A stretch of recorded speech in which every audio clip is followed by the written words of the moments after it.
Experience the new alternative. I want to rock! We're cramming more music into every hour that we can. More music, less talk, here on Neo Retro FM.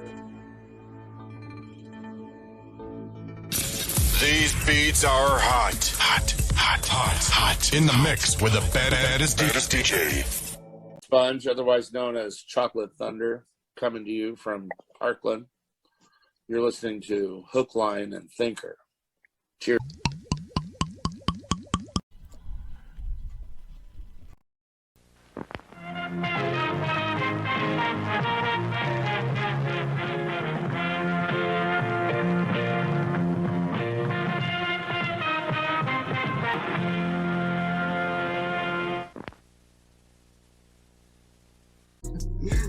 Hi guys, we are Soldiers of Monochrome. We are live on Neo Retro FM. Just like that. During the tape, Reagan's face seems to fall apart. Let's see. Hello. There we go. Yes. Good morning. Good morning. Oh, it's actually evening here. So. It is evening. What time is it there? It's 7 o'clock. I'm even more red than usual because I'm coming straight from sauna. Sauna. So yeah. So Thursday is our sauna evening. Okay. Well, first of all, thank you very much. Thank you. You bet. I am so. I don't know. This is a pretty cool moment for me because you guys have been on my radar. Gosh, since shortly after the Before You Leave back in the late 90s. Yeah. Okay. A long time ago. Yeah. And so to watch it evolve, it's like, yeah, this is pretty cool stuff. I was going to ask, and do you want me to refer to you as James or is it Yari or? Well, both work. I mean, it's a little bit like Bruce Wayne and Batman. So when I'm in the studio, I'm James, and at home I'm just I'm Yari, or I'm actually Dad, or Do It. It's like Okay. I got 2 daughters and a wife, so I'm like the fourth one in the command chain. so at home I'm definitely not James. I'm not the one in charge. I gotcha. But do you wear cool costumes though? Yeah. Okay.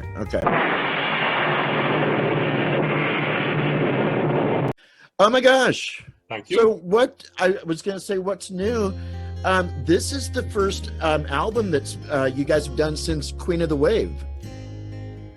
Yeah, well, we've been working on quite a few things. We and I'll also do producing for other artists, and because this has been even more complex than all the previous. I mean, we started with the idea that let's this time do something a little bit smaller, even like a really singer-songwriter thing. And Okay. Immediately our friend Lauri Porra calls us. He's the great-grandson of Jean Sibelius, the most famous Finnish composer ever. So Wow. big classical name. This is his great-grandson, and Lauri calls like, I've got an orchestra session coming next week, so would you be willing to record, write something for that? So there goes our idea of keeping it small. So the first ever session for the new album was a full symphony orchestra, and that was the beginning. So How and cool. kind of we used the stalagpipe organ as a sort of a master key. The original idea was just to kind of collect a few unusual instruments, but it's like once the door started opening, we kind of couldn't stop. And everything, every new contact led to another contact, like going from Cambridge University to universities in Germany, and ended up in Toronto University recording the world's first synthesizer and that kind of stuff. So it was almost impossible to return from the trip back to actually, making the music and finishing the album.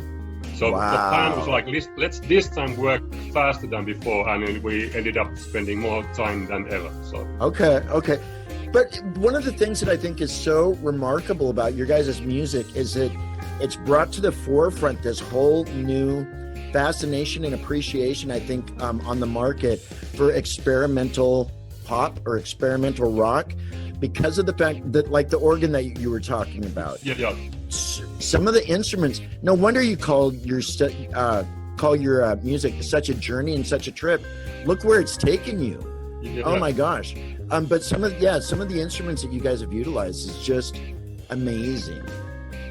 Yeah, and even it's quite weird. I mean, even if you think about the great stalagpipe organ, which is sort of is it the largest musical instrument ever? It's sort of competing with some huge pipe organs, but by the area it covers, it's definitely the largest.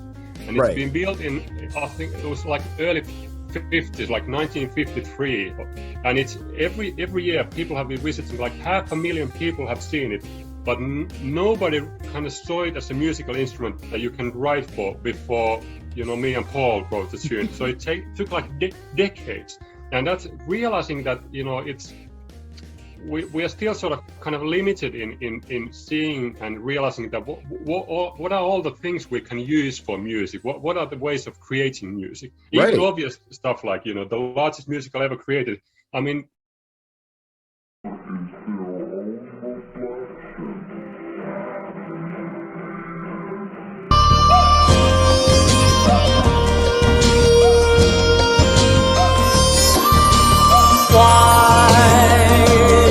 Why do you treat me like this? I only ask for a kiss. Why do you treat me like this? I only ask for a kiss.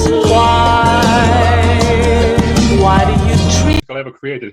I mean, you can't write music for it. It's not just something. I mean, it was kind of, because it's hidden deep down underground. It's sort of hidden there, but still like 500,000 people every year for decades, and nobody writing a single tune for it. And then you come along. Yeah. So it's almost like what's the magician David Copperfield? Well, it's like hidden in plain sight. It's like nobody sees it because it's a huge monster there. Exactly, it's right there. Where is that located at? Luray Caverns in Virginia.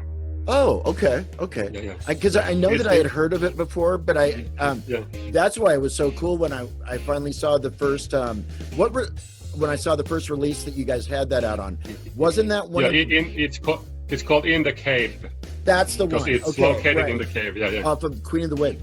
One of my favorite tracks, Riders of the First Ark. Yeah.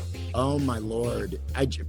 There's something. You guys have got this amazing talent for taking like something that is so like almost like an obscure opera of some sort, but with this weird like kind of sci-fi 50s 60s twist to it. Yeah. But you can't put a label on Pepe. You just can't. Yeah. And that's good. Yeah. It's sort of good, but from the perspective of the record company, it's both positive and a nightmare, because it's like, how can we sell this, and and trying to describe it. It's like, what are the other bands that sound like you? And we go like, well, so far we sort of, all of them or none of them, because we are inspired by everything. Exactly. Well, not that.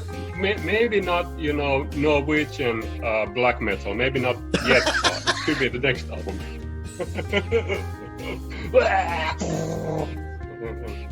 Oh my gosh! But, the drummer actually. You said that the drummer on Riders is actually originally a grindcore metal drummer who plays that kind of mass stuff. And he really enjoyed work. Yeah. Kai Hahto. He's actually now the drummer of Nightwish, the biggest opera metal band. So he's the drummer. Okay. So we also what we tend to do is to work with all these super nice musicians, but not putting them in their comfort zone, but instead of taking them to play other kind of things. Like let's Kai Hahto, the crazy metal drummer. Let's have him playing this down tempo big orchestra tune. And most of the time, musicians really enjoy it, because also they sort of struggle between being labeled as because it's the way to sell the music, and then wanting to having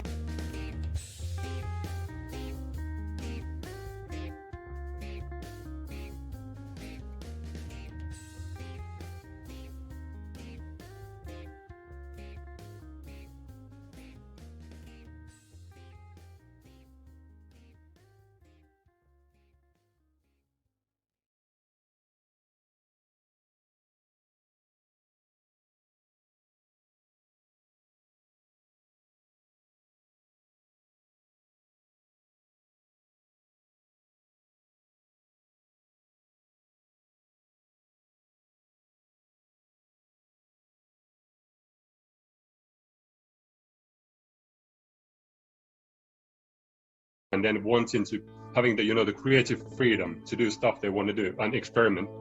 Right. Well, and you mentioned it a moment ago too. It's the record companies usually that have a real issue with not being able to categorize something, because like you said, they do have to sell it. But as soon as you said that, though, I thought, you know what, though, even going all the way back to before you leave, the music sells itself. And it is hard to describe, but I think that I've had friends of mine that I've turned you guys on to that are just all over it like that. And actually, my best friend was going to sit in on the interview with us today, but he wasn't available. So shout out to Chad, by the way. Let me do a real quick station ID. And I've still got 100. I've got you for what, about 30 minutes today? Yeah. A few ideas. Okay. Okay, well, this is going to be a while, and I've only got one cup of coffee. Hey, guys, you are watching the Groove Zones, the sessions with DJ D Phoenix, and with me today, I am hanging with James Spectrum of Pepe Deluxe. I'm totally stoked. They've got a new album coming out here in the next little while, but we're not really focusing on that today because it's top secret as of the moment. So, well, top secret as you can get anyway. Anyway, Good morning, James. Or good evening. Good morning and good evening. There we go. We covered both bases. So you mentioned something a little while ago about inspirations. Growing up, or at least like pulling it in musically, who were some of the artists that you would listen that that you really dug and kind of took something from? It really goes way back. I mean, I think I have a little bit older stepbrother who really, when I was listening to like everybody was listening to metal or early heavy metal like Iron Maiden in Finland, he was like, that's kids music, so you have got to check out these bands like Led Zeppelin and Black Sabbath and Jethro Tull, and he got me into that kind of stuff. That I think later returned all my love for these like big drums. But sort of, many of the original metal and proto-metal drummers were actually inspired by jazz drummers. So I have this thing where I love big drums with groove. But what really got me into music was later, because I played bass when I was a teenager for some time, and I think that saved me from all kind of nasty things like girls. so really geeky things, just like practicing bass and hanging out with other guys who were playing, and I jammed a lot with drummer, and just a drummer because nobody else showed up. So it's a bass player and drummer, and I think later that again helped me. But then when I went to army, we have to do that in Finland. It's not well.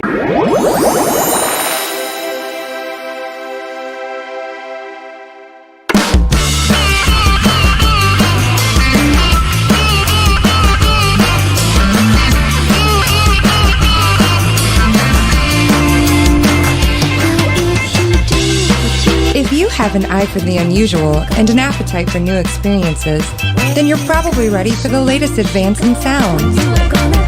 The Supersonic Sound System. The system consists of 3 parts.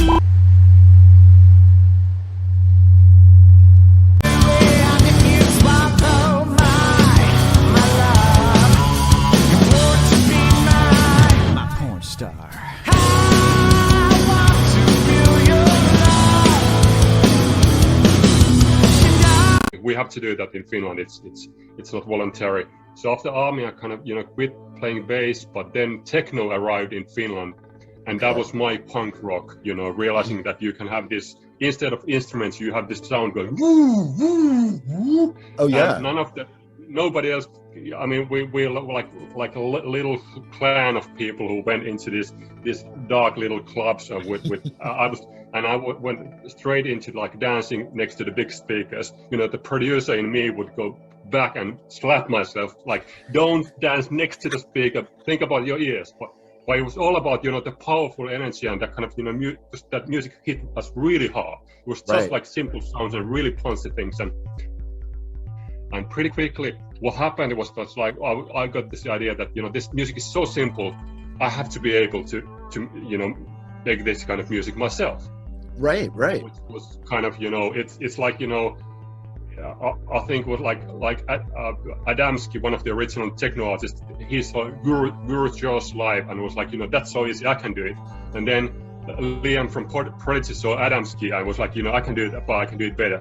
And I was listening to techno, thinking I can do it too, but I couldn't because my mind is too complex. So every time I got a sample and I started making music, but it never went anywhere because there was always too many details. It takes talent to make really effective dance music. It's skill, but it sort of led me to this like long journey that via hip hop and then like scratch DJ hip hop music, I kind of found the basic cornerstones for Pepe. And I met DJs J Jazz and DJ Slow, and together that was like the beginning of Pepe. And all the influences from my beginning. This is like, sorry about the long explanation, but it's like without the path from like 60s rock and without the techno, there wouldn't be this combination of Pepe things. Whereas there's none of us were musicians. I still don't consider myself a musician, but I had love for real music combined with the power of electronic music. Right. Like this unique combination with emphasis on the real music. Sorry about this, but played music. So you never went to school or university for any? I got a university degree, but it's in computer science. So okay. So it helps kind of the sort of the part of a writer and researcher and all kind of that stuff. But I've never Really? never any real. I mean, because we got the grading system from at school is like from 4 to 10. So my music number was always like 6 or 7. Okay. Because I couldn't sing and I couldn't play the flute. So yeah. Did they send flutes home with everybody like in the 4th or 5th grade? Yeah. With everybody like in the 4th or 5th grade? Yeah. Because there's a big call for that later on in life. Yeah. And later on, we started using it especially Paul has a large collection of flute, and I ended up loving the sound, but I did hate it for like 3 decades. Yeah, but it's different when you're having to play the old like Finnish standards on it, though. Yeah. Wow. I think it's interesting though that you don't consider yourself a musician. No, not at all. Isn't that wild? I mean, and I totally get that. But they're again. I'm more like a director. I mean, I can play a little bit, but I don't consider myself like a person who can kind of make instruments come alive. So I can use them as tools to create things that I want, but I don't consider myself as I don't sleep with my. I should probably sleep with my compressors, like musicians, like guitar players sleep with their guitar. So I don't have that thing. I just use them as tools. It's a good thing you don't sleep with the organ. Yeah. Wow. This is maybe a little bit problematic because I actually play the musicians, so I could sort of sleep with them, but I'm not sure if their wives or husbands would love it. So maybe I should suggest that. Yeah. Well, there goes our family-friendly rating, kids. Yeah. Oh, let me grab something to drink real quick. Yeah. How funny. I'm still red like a warning light. I think my body temperature is still like 20-30 degrees higher than because I'm coming straight from sauna. So. Oh yeah, no doubt. What now? You guys is it summertime there or is it winter? Yeah, it is. Yeah. Okay, yeah, because you're northern. It's been a really hot summer here. It's I don't know about Fahrenheit, but it's been too hot. Really? Especially because we live in an old wooden building that's been built in 1920s. So when it heats up, it's is hot. So if you don't mind me asking, where are you located at the moment? Helsinki. You are in Helsinki. Yeah, okay. Oh, how cool. Wow. And it's an area that, I've only just read a little bit about, so I don't know that much about geographically where you're from. It's between two cultures. You got Russia, ex-Soviet Union, which it's quite important to USA in some ways. Okay. And then we got Sweden, which is like the land of total freedom, which isn't kind of true anymore. They are not all about sex all the time. And both of them have ruled Finland. So we have this nice balance. It's been like they've always been the lucky ones, the Swedes. We took the punches from Russians, and there's this balance. And that's why it's great to have that Pepe is actually Finnish-Swedish. So Paul is from Sweden, I'm from Finland.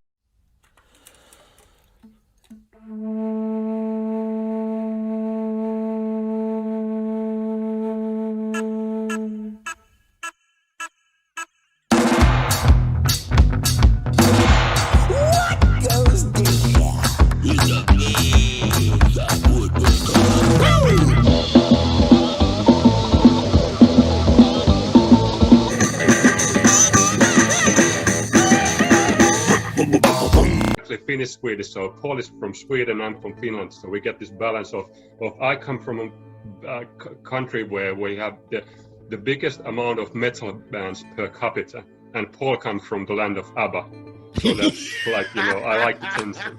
And he is the super musician who can, you know, like play and duplicate everything, whereas I'm the director who's coming up with these random ideas and then directing things. And so we got this, like we're working on, like we're playing this idea tennis, and we have totally like different areas where we concentrate on. We don't go stepping on each other's shoes. Also, it's a bit difficult because he lives in New York and I live in Helsinki.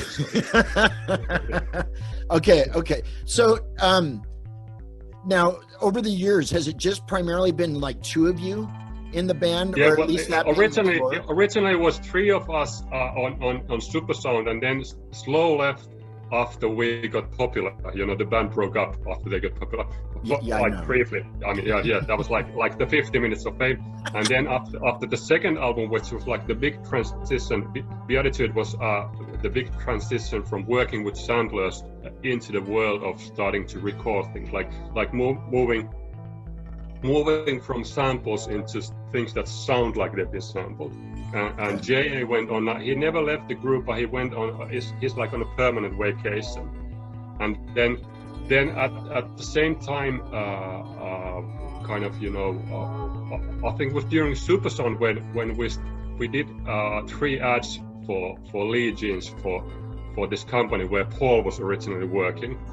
That's how we met originally, Paul. And I kind of, you know, after the project, I stayed in touch with him and encouraged him to go back into the music, because he used to be a musician when he was a young, and he started sending these tunes to me, and many times like you know, can we turn this into a Pepe tune? So he kind of, you know, and realized that at some point he had written more than half of our singles. So I was like, you know, would you actually like to be an official member? So on Queen of the Wave, he's the official member. Okay. On Spare Time Machine, he's already written, like, you know, I think like most of the stuff, but he's like, you know, really like slowly coming towards Pepe. And Salami Fever is the first thing we've ever done together, and it's still I think, the best Pepe tunes. It's, you know, it's a tune that the Prodigy has sampled twice, and it's a tune that many people showed to, like I got a friend who does mastering. He goes to schools to kind of talk to kids, you know, teenagers about what you can do in music, and he shows that as an example that you can go totally nuts and do stuff that's sort of embarrassing. And he shows that as an example that you can go totally nuts and do stuff that's sort of embarrassing, but it's super cool at the same time, you know. Right. Almost naked guys, you know, hitting each other with sausages. Salami Fever, by far, is one of the wackiest, wildest videos that I've ever seen. Because the first time, actually, it took me a couple of times, and then I'm like, okay, I can kind of appreciate it. First time I saw that, though, I'm like, what are they thinking? Yeah. And the funny thing is, it was the same. I mean, it was the same with me. I was originally like, you know, that this is not cool enough, because I was still like in the transition of, you know, kind of finding my voice. Because I sort of tried to take pride in it, that as I come from Finland, I have to be the crazy. In Pepe Deluxe, I'm Pepe and he's Deluxe. And he's Deluxe. But he's like, at that point, he was kind of showing me the way that it's, instead of trying to have this sort of like pseudo retro coolness, it's actually important to do the wild stuff. It's the stuff that, you know, that most of the stuff that was cool in the 90s, when you go back into all kind of things, like you had all the Massive Attack albums as in the list of the best albums ever, and then they slowly started dropping, and most of the things that were considered super cool in the 90s isn't cool anymore. Right. Whereas the crazy stuff is kind of, it's still alive. Well, and that's what I've noticed, is that some of the genres haven't stopped. Some of them have just kind of kept progressing. But there is that 20-year cycle though too, that after a band, but you have to break up first though, from what I know, is that you break up and then 20 years later they love you again. You go back on the road, but you play real small bars and family reunions. Yeah. But it's also that people go into all kind of music styles. Like I got a guy who lives quite close to us. He's maybe 20 years younger, and he's making early 90s type of techno. It's sort of a little bit punchier sound and a little bit more effective, but it's basically it's like his 60s sound. I mean, I've never lived in the 60s, but I'm really inspired by that. But it's funny that we got all these styles because I think it's like inverted pyramid. It's the amount of music is constantly expanding, and the amount of styles is constantly expanding. Yeah. And especially with things that in the 90s we used to call underground. All this little that people actually take pride in creating something that is known only to a small group of people, like the fanatic followers. Exactly. Yeah. But then the underground became the mainstream. Yeah. Oddly enough, which is weird. Yeah. Okay, for example, and this is.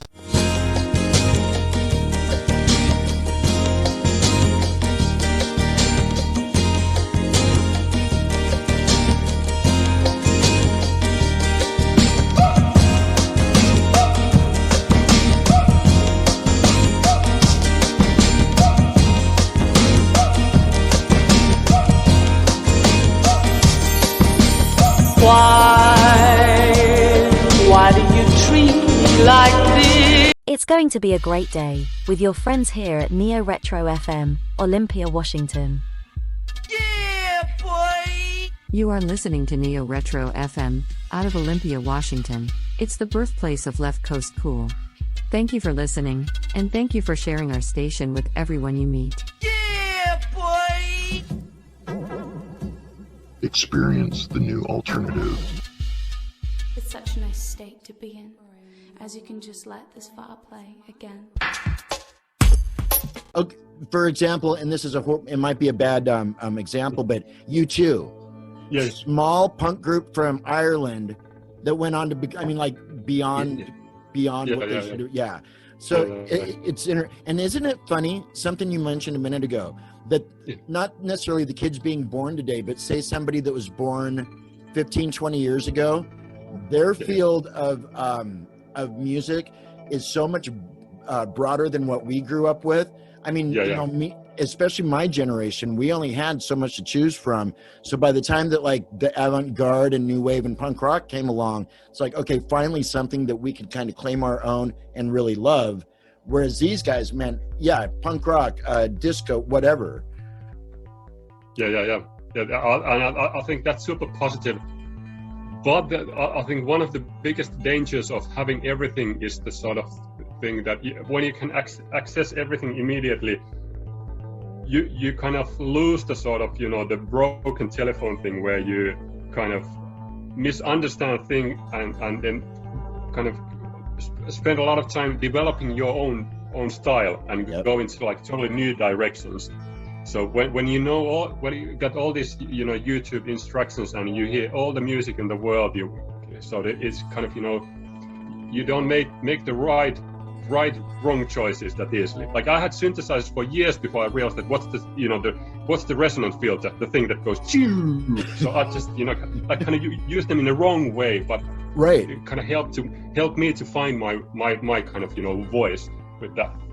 But you didn't have a tutorial. That's a problem of getting all the info immediately. Mm-hmm. So, and we didn't have tutorials to go off of. No, you created your own tutorial just because as you went along. Wow. And it was just, it was so much about just listening and then kind of learning things. And then when you maybe finally saw somebody like the original artist doing it, you go like, oh, you do it that way, so I do it completely different way. Like this, I can't remember the name of the artist, but there's this guy in the US, I think before like 1950s, living in countryside. He was just listening to the radio and hearing this great music, and he didn't realize that there's a concept of a band. So he learned to sing and play banjo and drums and accordion at the same time. Really? And then when he first time, so like, oh, that's the way you do it. So you actually have more guys than one. So kind of him not realizing how it's done helped him to develop this totally, unique way of creating music. Okay. And that's what I kind of occasionally try to do. So I'm interested in everything, but I got these phases when I'm not just listening to anything. I try to kind of take ideas. You can dance if you want to. Anything. I try to kind of take ideas from visual arts and read a lot of stuff and just kind of let my mind sort of expand into new areas naturally. Right. Because there's always this problem where when you have too many things to take inspiration from, it can also be sort of limitations. So you need almost like in a science thing where you spend some time gathering the material, and then you stick to that material and create something out of it. Because otherwise you spend 10 years making an album. That happens so easily. But you could spend 10 years making an album and have it be incredible. I'm glad that you brought that up, because I wanted to mention one of my first questions to you was that it's been almost 10 years since the last album. But that's not to say that you guys have not been busy. Whether you're, I just checking into like the different projects that you've been working on, you are nonstop. You've been right under the nose of the general public in ways like Angry Birds. That was fun. We almost said no, but I was actually really happy that we decided to say yes, because the team was so awesome, and we got really like total freedom to work with who we want to work. So we got people like Jens Johansson, which is my childhood hero. My first album that I ever bought was Yngwie Malmsteen's Rising Force, the Swedish guitar hero. Really? And his keyboard player is Jens Johansson. So we got him into. That's like that's one of the fun things about Pepe, is that you get these chances and then you use them as both as a creator and also a fan of music. So getting all these people together and so you still have your fan moment. Because Robbie kind of thought that we just deliver something, and instead we went into this like crazy mood of using like super great musicians, making game music, but making it with real musicians, that kind of stuff. So how cool. Yeah, because as I've tried to describe Pepe to different friends of mine before, different people, usually if you mention Angry Birds, they'll be like, okay. Very few people, I think, at this point in time really remember the Levi's commercials. Levi's, that original ad. Hey, we are getting close on time, and I don't want this thing to shut off and have that be the end of it without us doing a couple of things. First of all, once again, James, thank you so much for taking some time. I've got a couple of quick questions, and then I'll cut you loose. So we can't really say much about this top secret album coming out. When does it drop? Well, not that much. I mean, we already have the first single out. Big Fat Woodpecker with Horse of Kalevala. Horse of Kalevala. It's one. Talk about a jumble.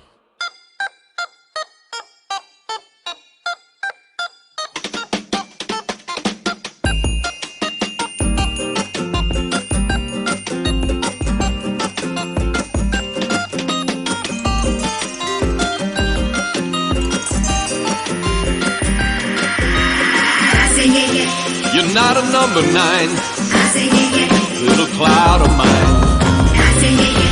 You're blocking the sun. With Horse of Kalevala. Horse of Kalevala, it's one of my personal top 3 tunes. It's awesome. It's a masterpiece, actually. I totally dig that. I was listening to it, and thank you again for the treats, by the way. Thank you. The artwork and everything, it just...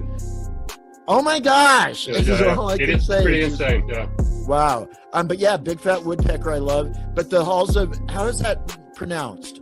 Kalevala. Okay. Kalevala. Yeah. Now, is that going to be the second single, do you think, or? No, it's the B-side. It's the B-side.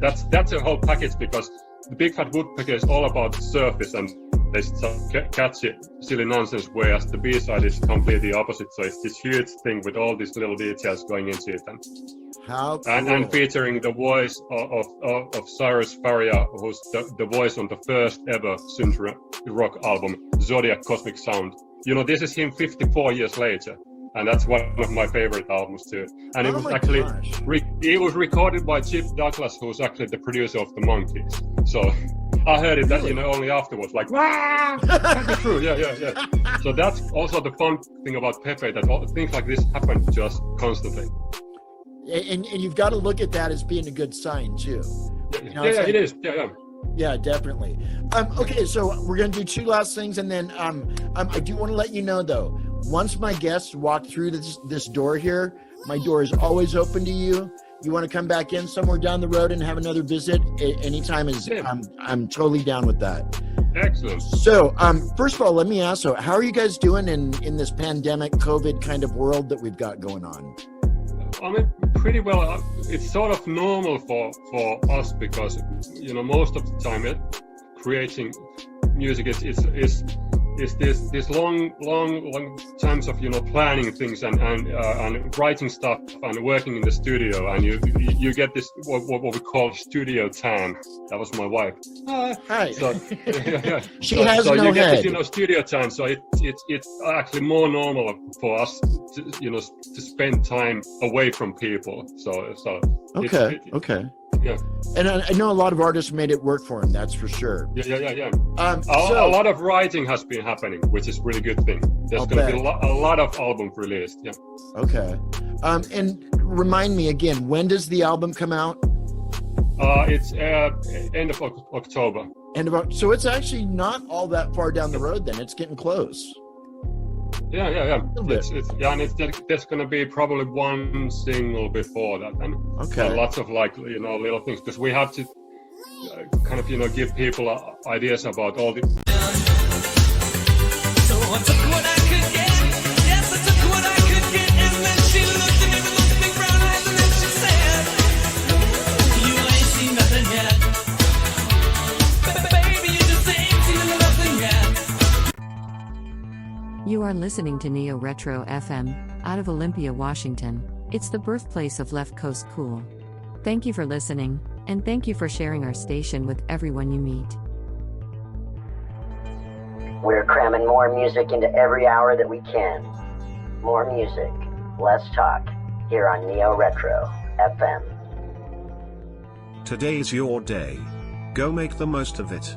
And take us with you wherever you go. We are...